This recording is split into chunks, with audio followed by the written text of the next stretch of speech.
Hi, I'm Zibby Owens, and you're listening to the award-winning podcast, Moms Don't Have Time to Read Books. Please sign up for my newsletter at zibbyowens.com for weekly updates about my podcasts, events, and more. Also, follow me on Instagram at Zibby Owens and also at Moms Don't Have Time to Read Books. And finally, join my virtual book club called Zibby's Virtual Book Club, which meets every other Tuesday at 2 p.m. Eastern Time until 3 p.m. and features half an hour of book club discussion followed by 30 minutes of Q&A with the author whose book we've just discussed.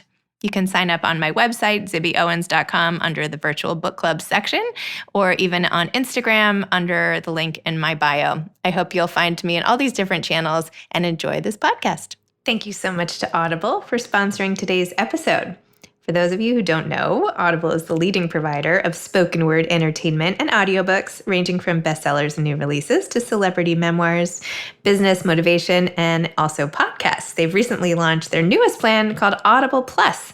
With Audible Plus, you get full access to their Plus catalog filled with thousands of select originals, audiobooks, and podcasts, and connects you to just amazing content. The best time to try it is now with their holiday offer, because for only $4.95 a month for your first 6 months. This is a fantastic deal. And all you have to do to get it is visit audible.com/Zibby, Z-I-B-B-Y, or text Zibby, Z-I-B-B-Y, to 500-500. Again, visit audible.com/Zibby or text Zibby to 500-500. I love Audible and listen all the time in my car and on walks. I recently finished Searching for Sylvie Lee by Jean Kwok, also Small Animals by Kim Brooks, His Only Wife by Peace Medi, and also On All Fronts by Clarissa Ward. So those are 4 of my recent ones. I hope you'll join me in checking out Audible, audible.com/Zibby, or text Zibby to 500-500. Did I say that enough times? Matthew Bocchi is the author of Sway. Matt began speaking in front of high school audiences throughout the tri-state area, delivering a message that embodies hope, resilience, and inspiration.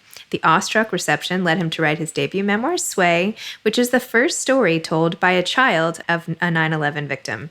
Matt currently resides in New Jersey and is in long-term recovery, with plans to continue more writing and speaking in the future. Welcome, Matt. Thank you so much for coming on Moms Don't Have Time to Read Books. Morning, Zibby, and thanks for having me. It's a pleasure to be here. Your book was so good. I loved it. I could not put it down. I read all the way to the end, every word. It was like, don't even talk to me, when I was reading it. Anyway, congratulations on writing this beautiful memoir. Thank you. Can you please tell listeners what Sway is about? So I guess the quick synopsis and the easiest way to put it, in terms of themes and messages, I think that my story encapsulates resilience, inspiration, hope. But my story is really, it starts off as a 9/11 story, but it shifts drastically. My dad worked at Kenneth Sheld on the 105th floor of the North Tower and passed away on 9/11. And the reason why I think 9/11 is such an integral part of the story is because it's the catalyst to everything else that happened in my life. And not only that, but it's really when my life changed. And all of our lives really changed. But for someone who was personally affected by it, it had a really long-lasting effect on me. And so the early years after 9/11, I spent trying to figure out how my dad died. And hearing what I was told from family wasn't enough and it didn't suffice for me. I wanted to have every single minute and second of those last moments outlined and figured out. And I really wasn't going to stop until I got to that point. And so as the years went on, I was really, really direct and poignant with my questions. I had facts and data and research to back up all the things that I was asking. And this inquisitiveness really was what was my downfall, my initial downfall. That led to me being sexually abused by an uncle through marriage. And as that transpired, the feelings that I started to accumulate of guilt and shame and embarrassment was a big one. All those feelings led me to start using drugs and alcohol as a way to cope with my feelings and emotions. And so I went down a path of drug addiction for many years, and by the grace of God, I was able to pull myself out of it, and I've maintained my sobriety since. But my story, it's a continual downfall as it progresses. But of course, there's a happy ending and there's a rising at the end. Wow. As I was reading it, just one thing after another, I wanted to like reach out and hug you and be like, "Oh my gosh, I can't believe this is happening and now this is happening." And yet you kept you like I mean, I guess you just keep on keeping on. That's like what you have to do, but like you just did it and you kept I don't know, your resilience is amazing, I guess is all I'm trying to say. Thank you. Thank you. Can we talk first about 9/11? Because you're one of the first people, if not the very first person, to write a memoir as from the experience of a child of someone who had died that day. And my best friend actually also worked in the North Tower and roommate. And it's so crazy for me to think that like just a few floors up, your dad was there and my friend was there and what happened that day. And like you know, your sort of obsession with, or what you later called an addiction to sort of watching the footage religiously almost is something I shared at the beginning, just watching all of the jumpers, as so many people probably did, to see if they could spy their loved one in the what were they wearing, what was, you know, and that's such a unique sort of phenomenon to this event, I feel like, right? And that need to understand what happened. So tell me a little more about your compulsion to research and that need you had to understand the end and like why it felt so important to you to know. I think if you look at 9/11 itself from like a third party point of view, and you just, especially someone who grew up in the tri-state area, people who knew the World Trade Center, to be witnessing what was going on with obviously the planes, but then watching people voluntarily jump to their deaths as a way out, as a way to not have to deal with what was going on inside. It was so baffling and perplexing to me that I was amazed by it. And so I guess, you know, on some sort of philosophical level, I think I was looking for myself in also trying to figure out my dad's story. I think that I am the oldest of four boys, but being a 9-year-old kid at the time, I think that there was just a need to figure out who I would become as a person in a sense too. And really by watching these last moments and trying to figure out my dad's story, I was trying to figure out who he was as a person. Although you can't figure that out in someone's final moments and something so tragic and horrible as what was going on in there. But I guess I was extremely naive and I thought I could. And I think that, I guess what I started to realize through time and watching certain documentaries was people, they at least claimed that they were getting some sort of closure by finding out, okay, my loved one, good chance my loved one was a jumper. I mean, this picture pretty much looks like them. They knew. They had their answers, and that was that. So for me, I thought maybe I would have my closure and my peace and know, okay, my dad made a few phone calls after the plane hit, and then he realized there wasn't a way out, and that was that. But I didn't have that. So I held on to that. I held on to the belief that maybe, you know, he was able to figure out something. Maybe it wasn't so bad for him in there. And so, and just as I continue to watch those videos and stuff and look at the pictures, just seeing the tragedy unfold. I mean, it's just a horrible thing to witness, obviously. But knowing that my dad was in there and that's where he spent his final moments, it just really overwhelmed me to a degree. And I'm at a point now where I know the answers. I know what I'm going to know and what I will forever know. I also know that I will not be able to find out every little detail. And that is something I'm okay with today. But it took me a long time to get to that point, to really be at peace, so to speak. Wow. I mean, the intensity of the search and all of the ways that you wrote about it were just so moving. And even how you described the fact that he was able to call and that you do have a record. So you knew that he knew. And then as all these details emerged, how you kind of had to make sense of that yourself. I mean, yeah. And I think too, he really did know. And that's the thing that's fascinating to me too, is the fact that he called 2 minutes after the plane hit. And I think that there was already a level of uncertainty inside the tower. As I have a feeling that things got bad pretty quickly, just given the fact that he kind of faced that head on. And it would only get worse, obviously, as time would progress. But so also like hearing that too from my family, like I didn't get to witness that myself. I didn't get to go through that myself. I didn't get to speak to him. So I wanted something for myself. I wanted something greater that I could hold on to, that I could cherish. And, you know, like there's so many like positive stories too, right? There's like Good Samaritan stories of like, you know, like the guy with the red bandana and stories such like that, where there's a happy ending for the family.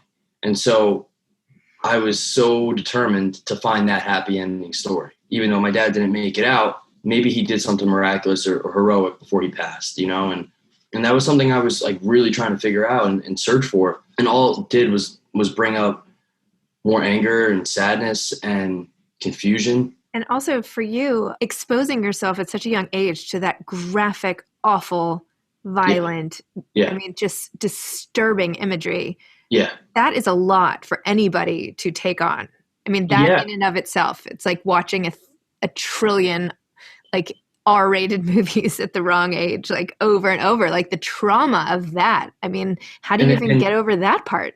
And it's real life. And that's the thing. That's like, you go into Manhattan and like, I'm 28 years old. I have a lot of friends who live in Manhattan, and you go in there and you look at the skyscrapers, right? And like, even like the skyscrapers that are 40 stories high, like that are not like big buildings, right? That don't like overcome the skyline. And you realize that the World Trade Center was nearly triple that. And that's what people were watching, right? People on the outside were watching that. So, 28 years old now, I've had friends who finished my book and they told me, look, I'm gonna be honest with you. Like, I actually started looking at some of that stuff. I was curious after reading what you said and wrote and how you wrote it. I was curious to see it for myself. And I don't know what degree they looked at it, obviously, but I didn't really ask. But I think for so many people, it was so easy to try to forget back then, especially around my age. Like, I was obviously relatively young. So for people to, like myself, to be doing what I was doing and searching what I was searching, and it got to a point where it was completely voluntary and I wanted to try to find something. I think that people realize how almost like just like heartbreaking my story is, or what I went through as a child, because many of my friends who also lost their dads in 9/11 did not go through that. They didn't want to know. They didn't want to look at that. Or maybe they just accepted it for what it was worth. Their dad died and he's not coming back, and that's that. But for me, I wanted something more. And that's just like the story of my life. Nothing was ever enough for me. It's like I always wanted something greater. Even with like writing my book, it was like, I can't even tell you the amount of rewrites I've done. Now the book's in hardcover out for everyone to read. And I haven't even read it back to back yet, because I've read it on like the PDF and stuff. But if I read that book, like I opened up to the epilogue and I'm like searching through it and I'm finding words that I would change. Like, this is like what I do. I over critique myself, and I mean, I'm just trying to like grow as a writer, but I look for things that I wish I wrote differently, or maybe had a different change on a certain way, like kind of express something. There's certain things that I wish I did differently. I mean, I guess I could for the paperback, but there's always the paperback. Yeah. I want to talk about your writing, but I just like one story, which will probably make me sound crazy.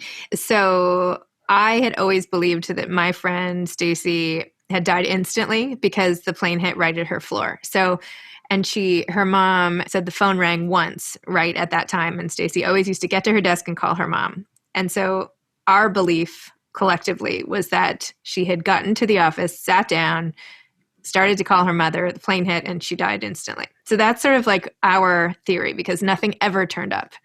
But then I had a session with this medium. This sounds so hokey, but until this session, I didn't really believe in mediums, but she said all this stuff about other people that I just thought there was no way. Anyway, she told me that is not what happened to Stacy, and that she heard a loud explosion. So she must have been elsewhere in the building, and that she was with a nice older man, and that the two of them were trying to find their way out. And then it happened. So I don't know if I believe that or not, but I don't know. So either she was trying to find her way out and then the building collapsed. Yeah. Or something. Or yeah. So I don't know. The thing is about these things, we'll never know, but now I have like two theories in my head. So, I with mediums, I've had one experience with them. Actually, I take that back.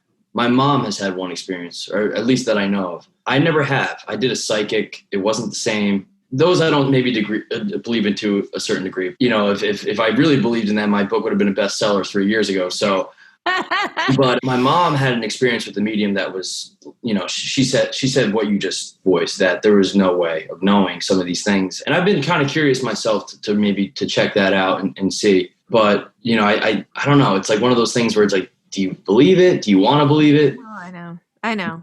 I don't know. It gave me some sort of sense of peace. I think it Like should. hearing it from someone else, right? Yeah. Like, oh no, I know what happened, but she's okay now. And Yeah. Yeah. Anyway, whatever. Anyway, let's go back to your writing of this book. Sure. Because the writing itself is amazing. And you didn't, as some memoirs say, along the way, they might say that how much they loved writing or something. So I didn't get anywhere in here that you had turned to writing as like a coping technique at all. I mean, the drugs and all the other stuff you did were very spelled out. So I was wondering, like, when did the writing start? And have you always loved to write? And it just didn't come through in the text. And how did you do this? Because the crafting of it is exceptional. It's really all of it. The time, the way you go back and forth in time, the language, the immediacy. Anyway, tell me about that part. Well, first of all, thank you for that, because like I said, critique my writing, and I'm really overly critical too. And I think I do probably what authors and writers should not do one-on-one is read people's reviews of your book. And not a lot of people. Okay. So this is where I focus on the minority, right? That's the way it always goes. I have a lot of good reviews, and then I have a couple reviews that have said where I either skipped out on parts or maybe fast forwarded through parts or something. So I think I briefly mentioned it towards the end about how I used to journal as a kid. I'm not sure if you remember that part. So what it came down to was my mom's brother is a music journalist, and he gave me my first journal when I was 10 years old. And he wrote a little note on Christmas morning, and he said, just write in this whenever. He's like, I've gone through hundreds of these journals in my life. Write whatever comes to your mind, and, don't overthink it. And so in the beginning, I did that. I wrote whatever came to my mind, I wrote. Then I started treating it sort of like homework, and I kind of strayed away from it because I didn't really like that. It was I would come home I would go to bed and write school was good. There was nothing deeper. So I was talking about this actually, one of my friends from Villanova. In college, one of my biggest regrets in college is that I didn't pursue creative writing the way I should have, or writing in general. And I didn't pursue my goals and dreams because I was obviously I was going through addiction, but I think I was fixated on filling or continuing the story that people wanted for me, which was, going to finance or whatever. So when I got sober, I started speaking at schools, and as time went on in my speaking, I started off as the basic 9/11 story into drugs, now recovery.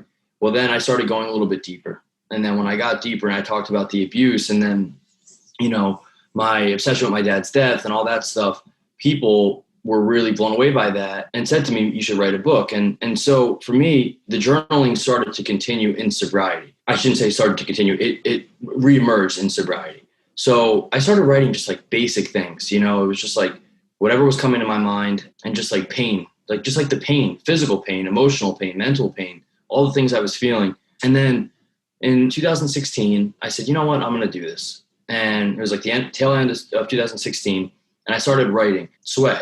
And the way I did it initially was I didn't even have a laptop at the time. I had nothing. So I borrowed my brother's laptop and I started dating stories. And I still have that original document. I started dating the story, and it would be it was December 2014. And then I would just write out the story. And then I finished that. I finished about 50,000 words in 3 months. And then I went to an editor. He's like, yeah, I think you need to do this. We worked on it. I wrote another 30 or 40,000 words, but then cut out 15. Finished the first draft 2017, and then started pitching it to agents, and nothing was happening. And then I started rewriting it. And that's where I think I started to find my voice big time, because I really had to get vulnerable. There was a lot of things that weren't there in the beginning. I didn't leave it as, it was very surface level. And then so I got really deep and basically just said my whole entire story in detail, in graphic detail. And I think that's what people are, I guess, amazed by is the honesty, especially as a male, heterosexual male, saying some of the things that I said that I admitted to happening, most people don't want to talk about that stuff. And so I think that vulnerability was important for me in order to grow as a person too. So then I continued rewriting stuff. The first ending that I had was not well-rounded. What I ended up doing was it was strictly chronological in the beginning. And I didn't want that. I wanted something, I was viewing it almost as a movie, and I wanted it to be a little creative. Like I wanted parts to move around. And so that's when I started moving segments around. I had to find the right spots for them. And I finally had like these clicking moments where it was like, all right, here it is. And then like, for instance, like the car, my dad's car. Oh my gosh. That scene with my uncle going to get the car was initially like way in the beginning. I changed that to move it to the end and then finish the story with us driving the car. So as time went on, I found my voice, I did. And now I write every day, and I'm focusing. I think one of the issues that I ran into, not issues, but sort of like a dilemma, was I was writing the way I write now for my 9-year-old voice. So as like, I had to go back in time to not reflect. It had to be like in the moment, like what were you feeling in the moment? And for me to remember some of those details was really, really hard, but I had to put myself back there to do that. And same thing with like 14-year-old, because it was like, I know what I look back at now and how I reflect on these moments. I can't have that can't be laid out for the reader, right? It has to be in the moment and as it progresses. So what's, I guess, a beautiful thing now is that I can write now. Like this is like, I'm 28 years old. This is my writing now. And it's a little bit slower with like dragging out imagery a little bit more. And that's like, I'm trying to like really slow it down for a reader, like every little like the cardigan and like, like describing the cardigan, like things like that. And whereas I felt at times I had to kind of condense certain things, certain parts of the story where maybe I would like to have expanded a little bit more or gone into a lot more detail. It gets to a point too, as you know, with the editing process, where does it need to be there? Is it really going to move the reader one way or the other? So I'll be honest with you, as a kid and as time went on, did I envision myself to be writing? Absolutely not. And there's like days that I don't want to do it, of course, right? There's days that it feels like a job in that sense. But then there's days where, like a day like today, a muggy day, where all I want to do is read and write. So, it has its perks and benefits sometimes. I literally like posted a picture yesterday of me reading a book, and because it's like so disgusting outside. I'm like, that is all I want to do. That is not what I am doing, but like reading, writing, cozy, like maybe under the covers. Yes. Oh my gosh, that would be like a dream day. But anyway, that's one of the perks of writing, I guess, Yeah. So are you working on another big project, or what are you up to? So there's a couple things. I was approached by a couple screenwriters about adapting it to a movie. I would like to have some sort of say in the writing process for that. So there's been discussions of that. That's sort of where I'm going. But the thing is, writing a memoir versus a screenplay, it's a totally different type of writing. So I'm a little hesitant in a way if I want to put, both feet into that fully. The thing with my story is I knew this going into it.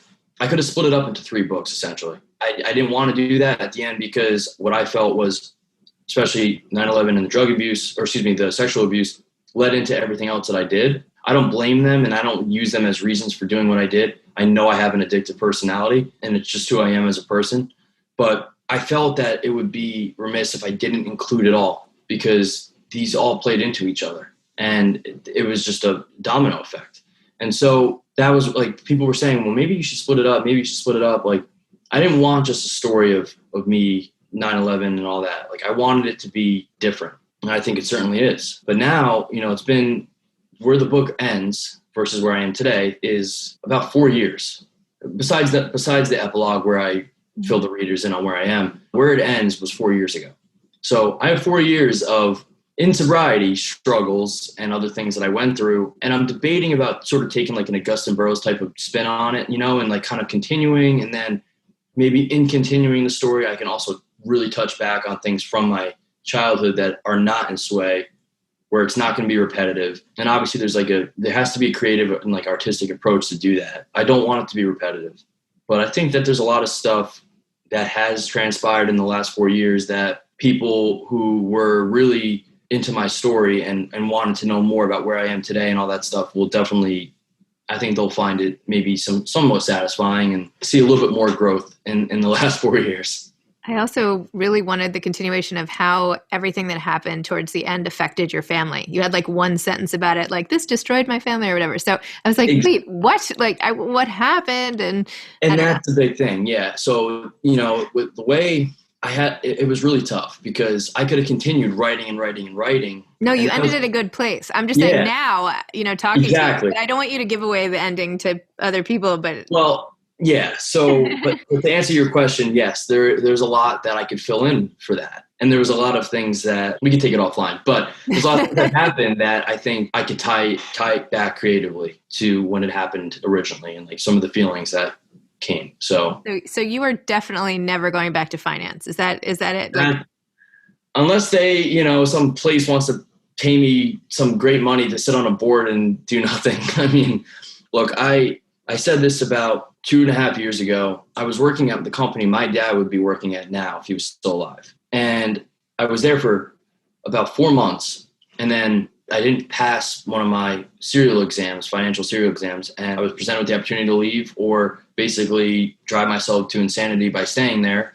And I was like, all right, I'm leaving. And so back then I was like, all right, I'm going to take my dad's death and the feelings that he had leading into his job and like that day of wanting to quit and not having the chance to do it and finding his true passion in life. I'm going to do that. And I didn't do it. Now, after finally getting the story out there, the publication's there, it's out, everyone can read it. A couple of my dad's colleagues reached out to me, and one of which was in the book. I changed his name, but he's in the book. Peter is his name in the book. And he said to me, he's very proud of me. And he's like, your dad would be very proud of you, but your dad would be really proud of the fact that you're not trying to go down this road. Because he's still in finance and he was trying to get me to come work for him. Mm-hmm. And this was like recently. This was like right before COVID.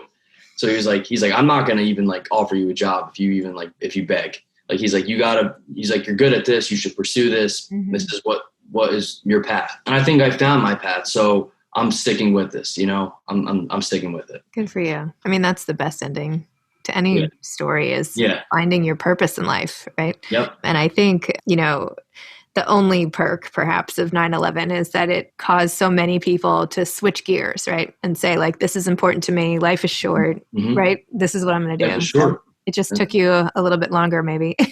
But one question I just have to ask is, and I know we're almost out of time, but I want to know how your brothers and your mom are doing and how they felt with the book coming out. Okay. So they're all doing well. My mom, as time went on, I'd print out old-fashioned, print out a chapter at a time. She got to chapter 5 or 6 around the time where the abuse starts, and we had to put it on pause for a little bit. And then when I got my complimentary copies from the publisher, she was like, I got them about a month or so prior to it coming out, and I was like, all right, like, here's your book. And she's like, all right, I'm not going to read it. I'm not going to read it. I'm going to read it. I'm going to read it. She didn't know what to do. And then she got to her own answer of, you lived it, I can read it. And she read it. And my mom is not a quick reader, but she breezed through it and she loved it.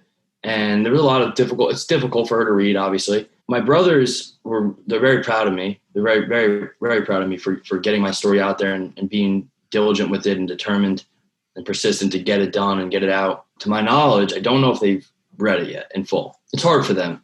It's hard for them because they didn't have the same effect with 9/11 that I did. They didn't go through the other things that I went through, but they know about it. But to read it on paper, I think makes it a little bit more real. And it certainly is the same for a lot of my family too. My mom and dad, both sides of my family, for them to read it just makes it more real.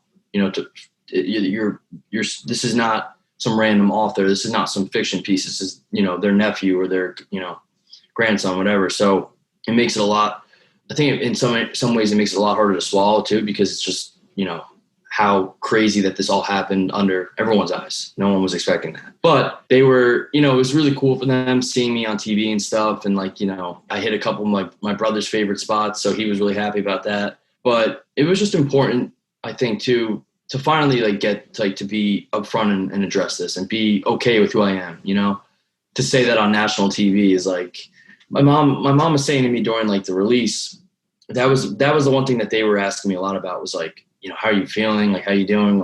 And it's just so surreal as you're going through it that it just almost doesn't feel real. And it's like, it's like 4 years ago, I was writing this book. I had no I was thinking at first, I'm like, okay, I'm going to write it. I'll get an agent in probably like 3 months, maybe a month. Like I'll reach out to like 10 agents and one of them is going to grab me. And you know the process. I mean, it's hard. So to think that it actually happened is to me the biggest success that I could have. If it does really well, bestseller list, obviously I'll be happy, but that wasn't my end goal from day one. And the little messages I'm receiving on like Instagram and stuff like that are to me what I did this for. You know, parents of people, of sons or daughters with addiction, people went through 9/11. That's why I did this. You know, people to be like, thank you for telling your story and that they can get something out of it, you know? I mean, that's like the true gift that you leave, right? It's a true gift. Yeah. Okay, last question. What is your advice to aspiring authors? Okay, it sounds very cliche, but just don't ever give up. I mean, I think it was really easy at some points in life, in the writing life. I was not that self-publishing is a sign of failure. It's not, but I was very close to either just saying, I'm not going to get this book out there ever, and I'm not going to even self-publish it, or I'm going to self-publish it and then like we'll see what happens. I didn't go the traditional way either. You know, I don't have an agent right now. I was able to get in contact with my publisher, who's a little bit smaller, we worked out a great deal and everything that was okay with me, and you know, definitely has its perks for sure. But it was not an easy step getting. I mean, the rejection is, I think, what adheres a lot of writers and prevents them from really kind of continuing to pursue it, because, you know, you get a couple rejections from agents and you think, well, my story's not good enough or my writing's not good enough. And it's really hard to hear it, but you have to just keep going and you'll find your right fit. Finally, one day you'll find that fit. I mean, I remember there was one time I had an agent who lost their uncle on 9/11 and I'm reading her response and I'm like, oh my God, this is it. I finally found the one. And then she's like, but it's too close of a story for me. I can't do this. Ugh. You know, so it's like, I think that it was really hard for me as someone who has insecurity issues to begin with and, you know, self-confidence and self-esteem issues to get those rejections. And sometimes they're just so like bland that it's like, this person, like, my story sucks. Like, my writing's not good. Like, it's very easy to get in your head, but you really have to stay persistent and know that, you know, your writing is good in whatever way, that, you know, someone's going to find something from your story, whether it's nonfiction or fiction. So that would be my advice, to keep going. Don't give up. Excellent advice. Well, Matt, thank you. It was so nice to talk to you. Yeah, no, likewise. Yeah, I had so many more questions, but but thank you so much for coming on the podcast and for this beautiful book, complete with this amazing cover, by the way, which I didn't even pick up on what this was until like halfway through the book, and I was like, oh. Anyway, so well done. Thank you so much, and we'll certainly be in touch. And yes, you know, I'll keep you posted. And by the way, thank you. I have to thank you again for nominating my book for the GMA list. Of course. It was so funny when I found out the connection to that. I was like, oh my God, this is like, I have to reach out to her. I have to try to get on her podcast. No, I actually had meant to reach out to you, and then, you know, things got crazy. So I'm so glad that you did. So yeah, I wanted to have you on from when I first got a hold of it. So thank you so much. Okay. All right. Bye. Okay. Bye, Matt. Thanks for Audible sponsoring this episode. Get your amazing deal, $4.95 for 6 months, for your first 6 months for their holiday Audible Plus offer. Go to audible.com/Zibby or text Zibby to 500-500. Thanks, Audible. Thanks for listening to this episode of Moms Don't Have Time to Read Books. Don't forget to follow me on Instagram at Zibby Owens and at Moms Don't Have Time to Read Books. Also sign up for my newsletter at zibbyowens.com and sign up for my virtual book club and meet lots of authors on Zoom every other week. Thanks so much to Steve and Ryan at Texture Sound for the sound editing. And thank you to Morning Moon Productions for providing this fantastic intro and outro music.